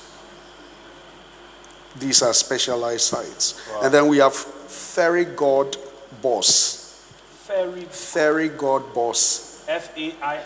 Y, God, G-O-D, G-O-D, and then Boss, B-O-S-S. B-O-S-S. Fairy God This Boss. also .com. One word. One word. Just type it. Google Okay. will pull it up for you. Great. So this mainly targeted at women empowerment, and then ways to create a supportive community with the target being women. That's right. And then we have hired, like being hired for a job, H-I-R-E-D. So this is for people who are interested in working with NGOs. So what is the site? Hired. H-I-R-E-D. That's right. Okay. Hired.com. .com. And then Idealist. Idealist. IDEALIST. Yes, wow. Idealist. And that one is also for, hired is for, tech professionals. Hired for tech professionals. Okay. Tech professionals. And then idealist is for people who want to work with NGOs. Yeah. And then we have law jobs. Law, as in lawyer. Legal. Yes, law jobs. The name speaks for itself. So those who want to work with legal, paralegal, firms, you can use this one. Then we have media bistro. Media bistro or media bistro. Bistro. Yeah, BISTRO. Media bistro. Yeah, for journalists, PR professionals, freelance journalists. I can imagine somebody sitting there shaking and saying, "These sites will suffer tonight." And then, of course, we have one USA jobs. USA jobs. USA jobs. USA jobs. Okay. Yes. So mainly targeted at jobs, job vacancies in the US specifically. And then we work remotely. We work remotely. Wow. We work remotely. So that's for people who want to, do working from home.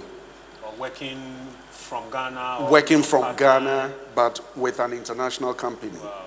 Yeah. We work remotely. So that one is also there. And for those who want to join military-related jobs, we have recruits military. One word. Recruits military. In the United States or where? Yes. I know boys will not go to Syria. They'll go to Lebanon. All right. So these are some of the sites. I'll be sharing with our host. So if you missed on any of them, the information will be available. Ladies and gentlemen, put your hands together. Put your hands together. This is already exciting for me. This is already exciting for me. So, thank you very much, Dr. Eben. I know you've been involved in international scholarships, etc.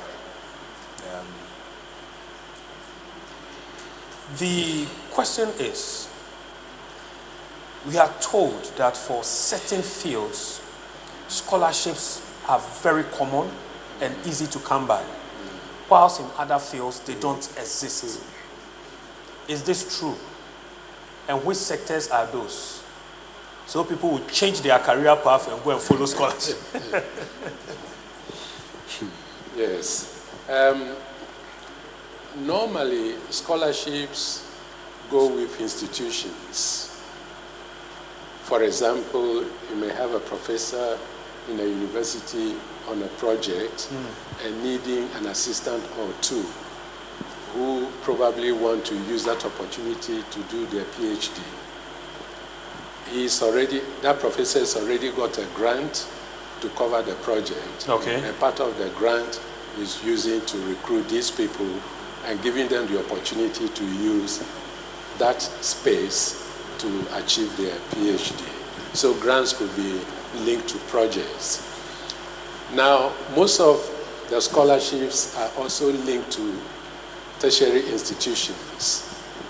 So what you need to do is to visit a particular university you are interested in, and see what is available. So first, locate the university of interest, and in which country? In which country. And so this will be available on their sites? On their site. Okay. Yes, they are transparent with that. Okay.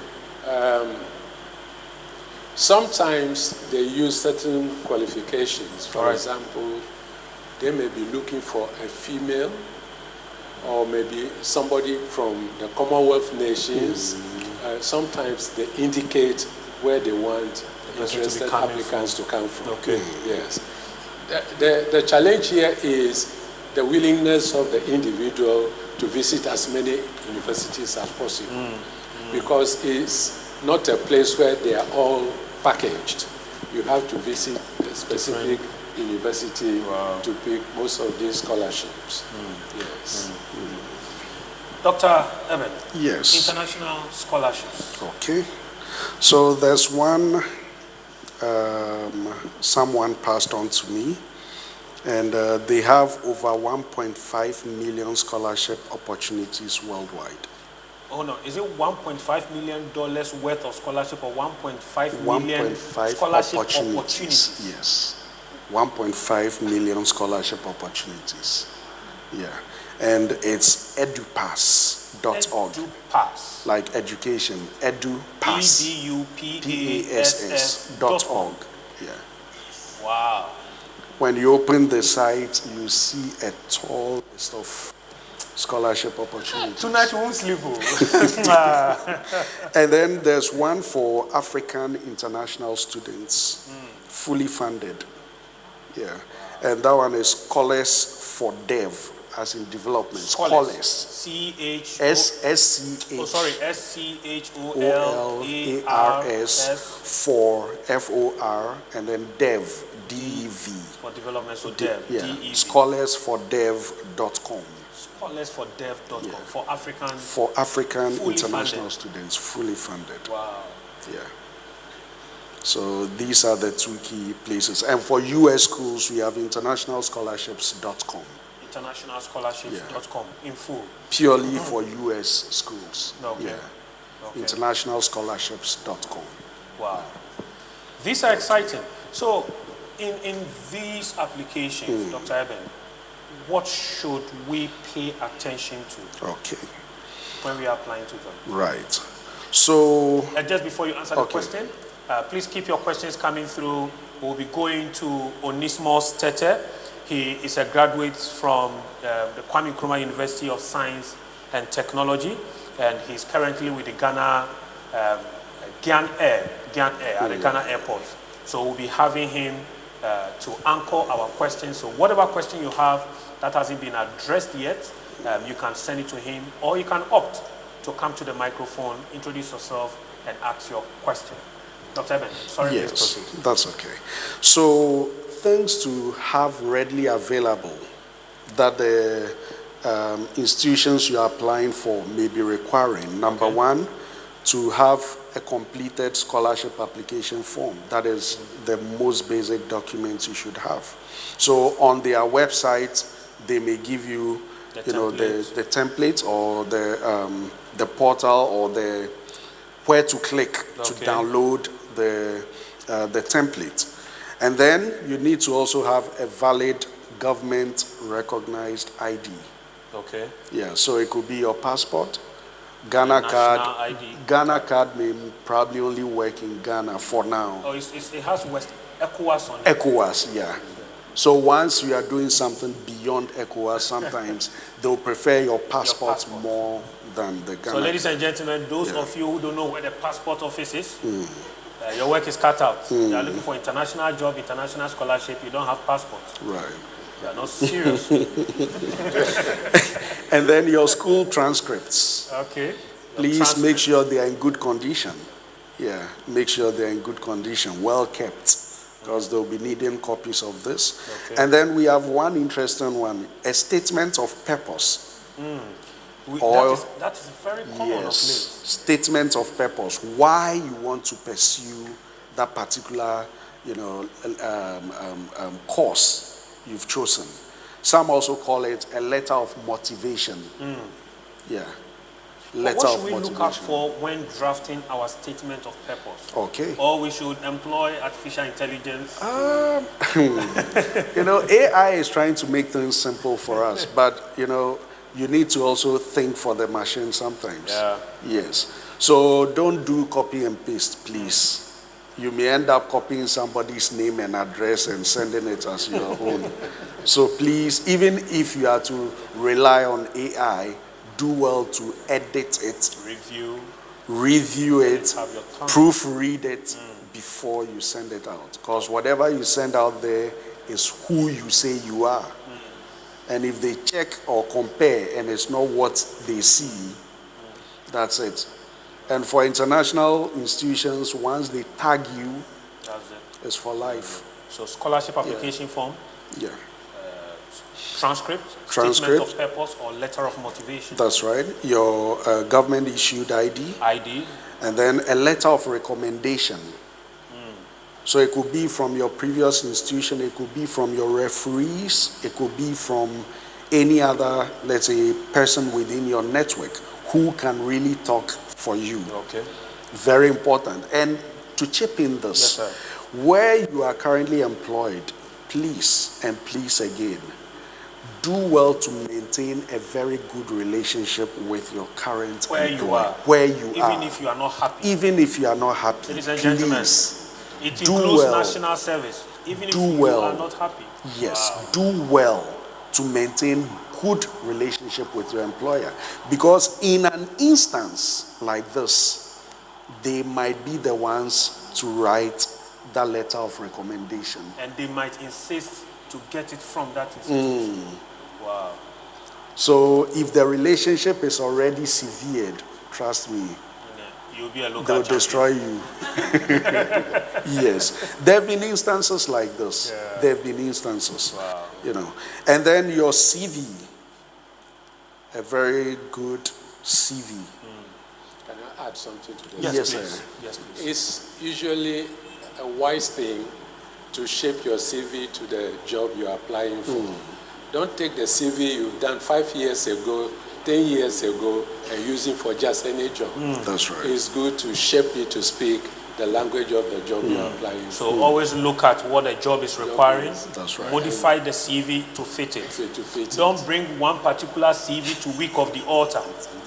And when we are done, you are using that same job to apply to all organizations. Please, God has seen your name on the altar. Now modify the soft copy. Wow. Ladies and gentlemen, we'll be going to our question segment with Onesimus. But whilst Onesimus comes over, Doc, the recommendations or the requirements, is there any other thing we want to add after the CV? Okay. Now, sometimes they may also ask you to, follow a certain criteria when you are presenting or preparing some required documents. Okay. Some will tell you specifically, we need, let's say, a 500 word document. Okay. Please do well to stay within. Don't say you are motivated, so you are giving them 3 pages. Even sometimes when you are submitting such information online, the excess gets truncated. Yeah. So no matter the points you have in those, it will be considered extraneous. And if you have your most important points down there, cut off, you already got That's it. So keep to the standards. Then, of course, submit only the requested documentation. Don't overdo. They don't need the excess. Whatever they ask you specifically, go by that. Don't give them more than they require. They won't use the rest for anything. And then also, keep in mind the exact date and time that you are supposed to send documents or that you are supposed to respond to any correspondence. Keep in mind the timing, the format. These are very important. Some will go strictly by saying use Arial font size 12, spacing this. Stick to it. It's all part of the selection process. It's all part of the selection process. The time to respond. And these things communicate a lot. Yeah. When you are not able to follow these simple ones, and maybe it's a job you are applying for, trust me, they won't pick you. Wow. Because you are not ready to go by, as Doc said, they have a culture. So they just want to see whether you can fit into that culture. Wow, that's interesting. And talking about responses, ladies and gentlemen, when I started looking for jobs, in fact, before national service ended, I was checking my email more frequently than I was checking WhatsApp. Every 1 hour I was checking email. But there are people, you've applied to jobs, you have your email address, and I'm sure you have some invitation for interview lying in your email for the past 3 weeks. Meanwhile, the deadline was last week. Just to add to that, the emails you provide should be emails that are reliable, clutter-free. That's how we call them, clutter-free emails. Not emails filled with junk messages. Sometimes you may miss out on the important ones. And then also, please, this is also something just to add. Yes, sir. Your email addresses, they can talk a lot about you, or they can say a lot about you. You see some email addresses and, you know, finekissbabe@gmail.com. Let me add something to the email. Yes, sir. Many a time, we don't look into our spam. Okay. That's if right. you have a mail coming from an address you unknown have source. not communicated with Yes. before, it's likely to end up in your spam. Or even your junk. In your junk. Your junk. Wow. So from time to time, visit your junk mail to see what has gone there. You have to allow it to come into your inbox. Yes. So you could have an important invitation that you're expecting, it has come, but you don't visit your spam or your You junk. are lying comfortably in your That's spam or right. your junk. That's right. Yeah, so bear that in mind. And the also. difficult thing is sometimes it is mixed up with all the other social media Exactly. pages you have subscribed to. So Yahoo, delete everything. LinkedIn, you are getting notification for all Facebook. What are you doing with it? Exactly. Wow. And then also, do well to keep copies of Okay. everything you send to the institutions. Project management, for instance, when you are applying for certification, is one key thing they fail people on. Anything you send, do well to keep a copy. What they do is they have what they call being cited for audit. They will cite you for audit.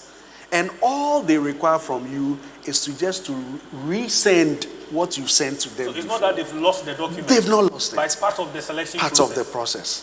Wow. And it's actually part of the professional ethics in project management. Okay. Yeah. Okay. A way to show that you are actually responsible, professionally responsible.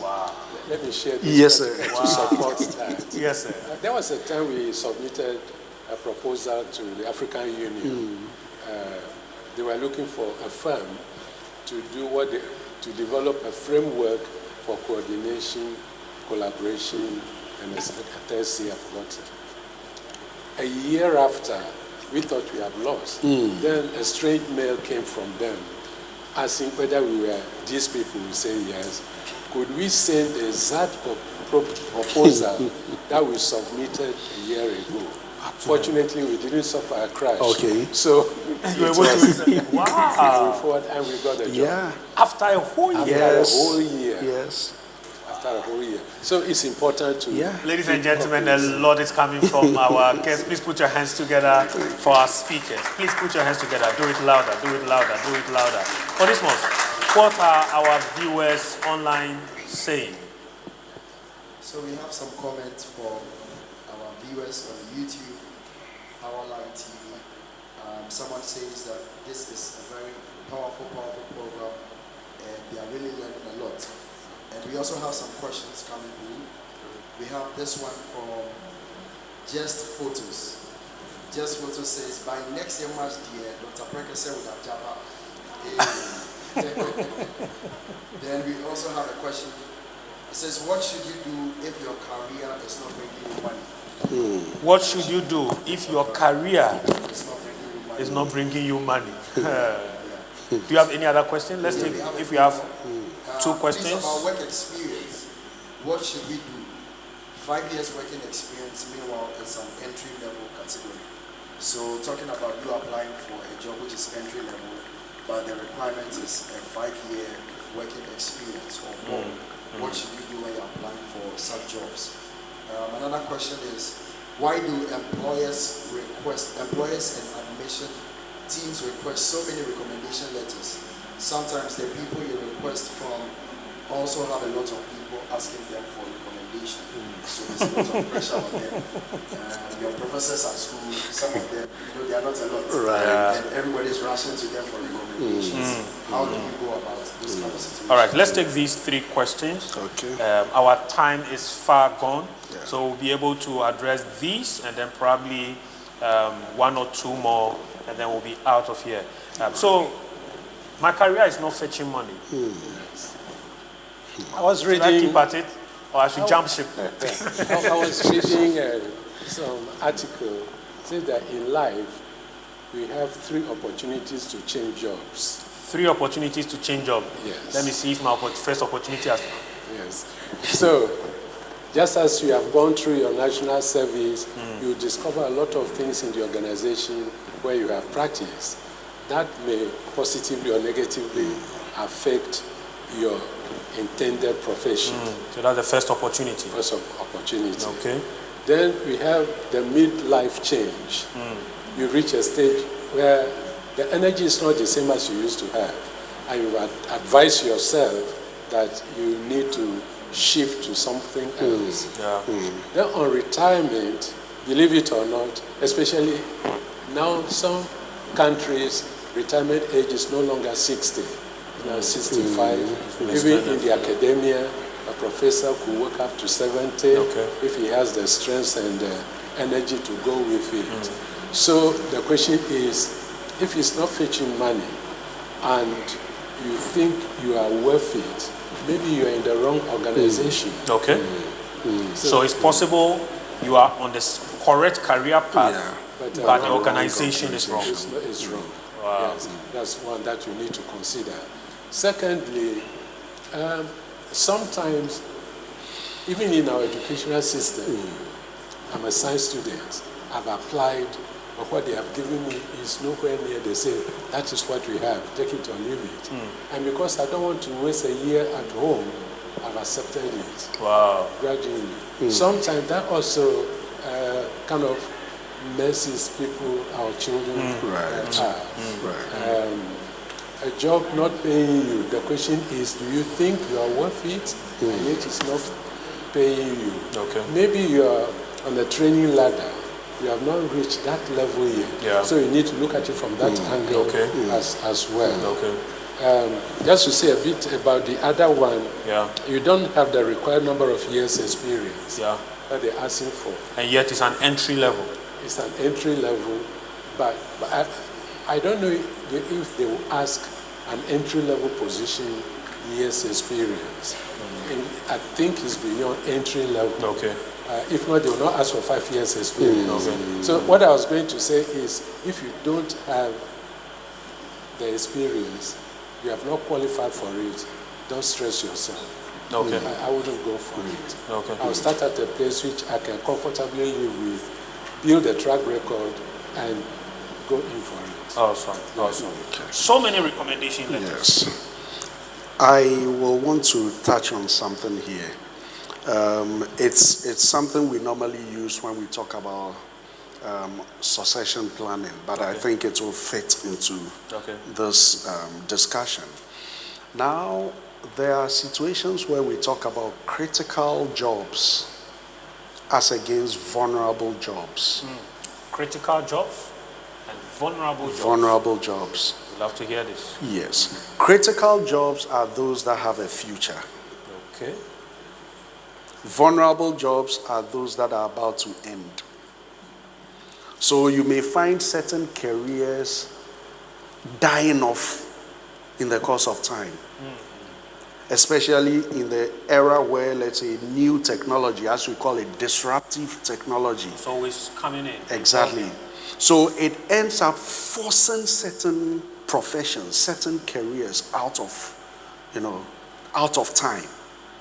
So if you find yourself in a career that has that tendency of ending soon, it is said to be a vulnerable job. So you become a vulnerable resource. An organization can lay you off without even sweating because there's no need for your kind of expertise any longer. So let's say if you are very good at using the typewriter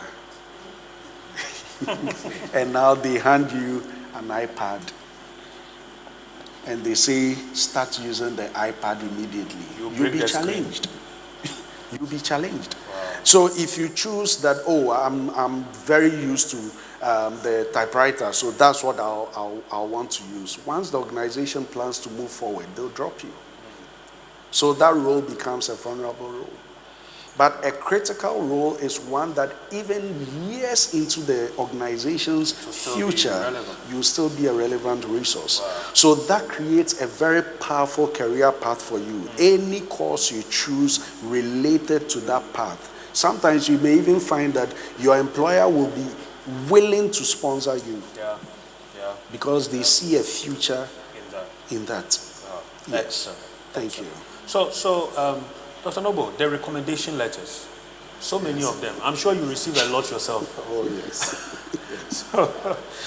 The person is lamenting, but I don't know if it can be answered as a question. So the employer is asking for recommendation letters? Yes. No, he's talking about the lecturers, the heads of institutions, thousands of people who have worked with them, everybody coming to them for recommendation letters. How do you manage around such a person? Because your application for a recommendation letter might be seated on the person's box for so many days or weeks. Yes. I have a routine, because most of our students, as they move on, they use us, and the letters keep coming. Fortunately, most of them are online these days. Okay. So you respond to what they are asking for. It makes it very easy. Awesome. Awesome. 5-10 minutes. You just have to prompt the person. So it makes it easier for me that way.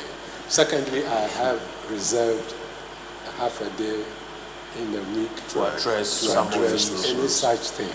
So we all manage it differently. Okay. So that's the way it works. And you need to have patience. And persistence. You see, the other thing too is if you're in that position, you don't do it, your alumni income will suffer. That's true. Because that is what will take them to places. So when you also call on them, they come back. Awesome. So it's a give and take situation. Thank you very much. Onismos, final comments, and then we wrap this up. One last question. So this person says, good evening. This is Selassie Atimado. She says that my name is Emmanuel, and I wrote my WASI just this year. And I want to be able to earn some money by acquiring some skills before I enter the university. Wow. And it's asking what kind of skills can I acquire, what kind of skills will you recommend that I can use to get some money for myself before I go to the university. Interesting. And I mean, this also applies to people also in the university as well. Or long skills, 3 months. Vacations. Where do we make money? What kind of skills can we acquire, soft skills, hard skills, can we learn that can be applicable for our career path? Okay, I think I'll pick it from here. Probably on the next episode. Yes, sir. I think we should touch a bit on entrepreneurship. That's correct. Yes. That's correct. And for that one, irrespective of one's level, it's important to have some entrepreneurial skills. And where to start from will be your hobbies. Your hobbies. What are you really good at? How can you translate that into a business venture? That's where it all starts from. And there's one thing I'll share with all of us here. Anytime the desire starts, coming up to start something on your own, do well to think about others first. If you think about yourself first, trust me, that venture will not thrive. Think about others. By so doing, you start identifying problems that people might be expressing, probably in relation to existing products. Okay. It could be that, let's say, you have this face towel as a product, but then everybody uses a face towel. But some get to, have a challenge, especially where, let's say, it doesn't soak as much as it should. So straight away, it points to a problem. Knowing this as a problem, how can you translate that, or how can you capture a solution to that problem? What can you do to enhance the use of a face towel? Wow. straight away you are talking about business. I know one gentleman I want to share. I know if he's listening now.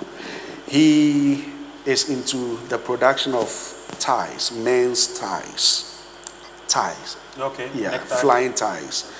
And, you know, he was sharing some challenges with me. There are some top brands, you know, in the world, top brands. You talk about those brands, you are talking of thousands of dollars to buy one tie.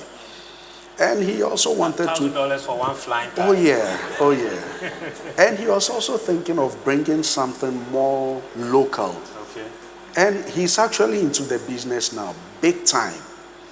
What he does is that he has imprinted the Edinkra symbols on the ties. And, you know, it makes it proudly Ghanaian in the first place. Ghanaians will love to have this. So upon interaction, I just chipped an idea to him. I was like, this is a very powerful initiative, but how about taking it to the next level? People might wear the ties for interviews, for maybe some special occasions, etc. But then, how many people know the meanings of these Edinkra symbols? They may look good as a design or something on the tie, but what are the meanings of those symbols? So I was like, if you really want to make high sales, how about attaching that as an added value? So if I'm going for an interview and I pick an Edinkra tie which represents good luck, imagine how I'll feel when I'm seated before the panel. Or you even go and sit and then the president of the table says, oh, what is the like meaning of that sign? Exactly. That could be the only interview question. And that's it. You have the job. And I think he would love it when we mention it, because we are talking about Derek. That's right. Opulence Ties. Thank you. Please, you can go on Instagram, on Facebook, check it. Opulence Ties. I know this because just a few weeks ago, I was looking for a gift to give somebody in the corporate circle. That's it. I thought. And then within that same week, I saw an advert from Opulence Ties. Little did I know that it was coming from him. Thank you. I ordered.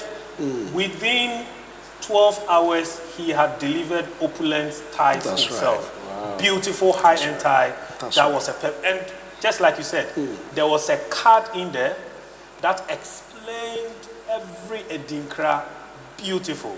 And inside also had this complimentary cards, other details and things to look out for. Opulence Ties, we've done advert for you.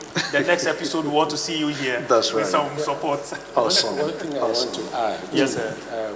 What skills do I need? What skills do I need? Yes, the to the question. Yes. IT is very good. IT skills. One of my sons, in between his education, did a diploma in computer skills, ICT. When he then continued to go to do his first degree, he became the teacher for ICT, a teaching assistant. Wow. Teaching the other classes. Because of the experience he had. Because of the experience he had. So this young man can acquire some skills that will make it relevant for him. Awesome. And you spoke about what can I do when I'm on vacation as a young student. Let me tell you something that I also did. After my first year, this one I was driven by hunger, not passion. I met someone from church here who was selling massage cushions, electronic massage cushions, which was not common. And I said, don't worry, I'll sell it. I carried massage cushions from one company to another at Spinters Road. He himself who was doing the business was shocked how many massage cushions I sold. Because it wasn't common. I told people how massage cushions can help them for their future. You are not serious. Anyway, so there are so many opportunities, and like our panelists have said, we are going to create another avenue. We will collate your contacts. We are going to send messages to you on our next episode, and we'll make sure we have enough time for you to interact with them. We'll actually speak to them, find out which day they are available. That is not going to be online.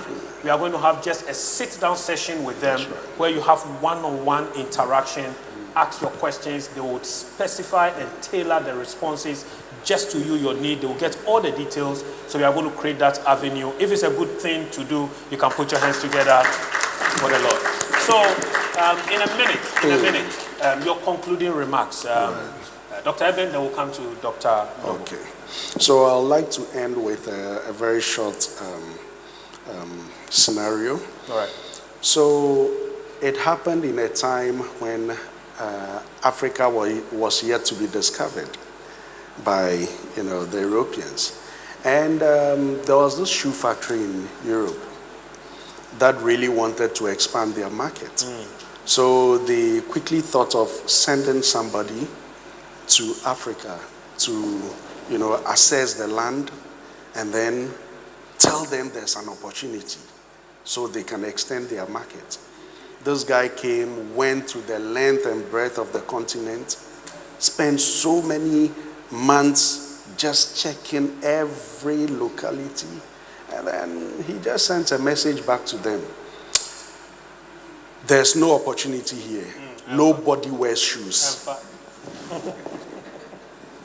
The CEO wasn't too convinced because they've broken into other territories and they've been able to make something. So they sent a second person.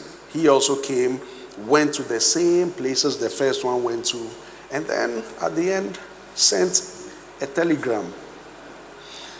Big opportunity here. Nobody wears shoes. Wow. Different mindsets. Same scenario. So what am I trying to say here? We are all here.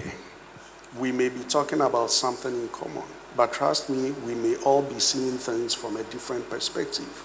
But all I'll leave you with is always be positively focused. Don't be swayed or don't be weighed down by the circumstances around you. Wow. Look out for the opportunities that are before you. Wow. We say that when you are at par with the wall, you cannot see the opportunities over it. So you need to learn to stretch beyond the wall so you can see the opportunities ahead of you. Always be positively focused. Thank you. Stretch and see the opportunities beyond. Thank you. Wow. Yes. I want to leave this with you, that don't let anybody discourage you. You have chosen your path, work for it, you will get there. Yes, nobody is saying it will be rosy. There will be ups and downs. When you are down, pick yourself up. When you are up, enjoy it and celebrate it. But never give up. Wow. Never give up. Never go for ever it. give up. I wish Put you your well. hands together, ladies and gentlemen, to our great resource that we have received tonight. I want to give special acknowledgement to the WMG team that put this together, the team led by Mercy Bracon and the other members. Please, let's put our hands together for them. Forgive me, I'm unable to mention all of you, but the Lord is definitely going to reward your work. We also want to give special acknowledgement to Knowledge Tree International, the CEO here represented. Also, OD Institute of Ghana, the CEO and president here represented. We want to say thank you to the Powerline TV crew who have been with us streaming across our various platforms, the technical team, the video crew. Please, let's put our hands together for them. Minister Mike and his team, we say thank you. The Executive Pastorate, who also doubles as the CEO, the Executive Pastor of Oil Dome, as the CEO of Powerline TV, Reverend Papa Kranchiankra. We thank you for helping us put this together. Our online viewers, you have been exciting, your comments, your interactions, your involvement. We have felt it in here. And for those who are in studio, you have made this a great success. Thank you. Congratulations. Put your hands together for yourselves. So until we come back to your screens with the next episode of the KickStarter series, we say we wish you the best. Keep focused, keep fighting, be persistent, be patient, and you will be smiling with those at the top. Until then, I am Tsivape Emmanuel, and I had my co-host Onismos Tete and Hilary Chum on Business Term of the Day. Thank you so much.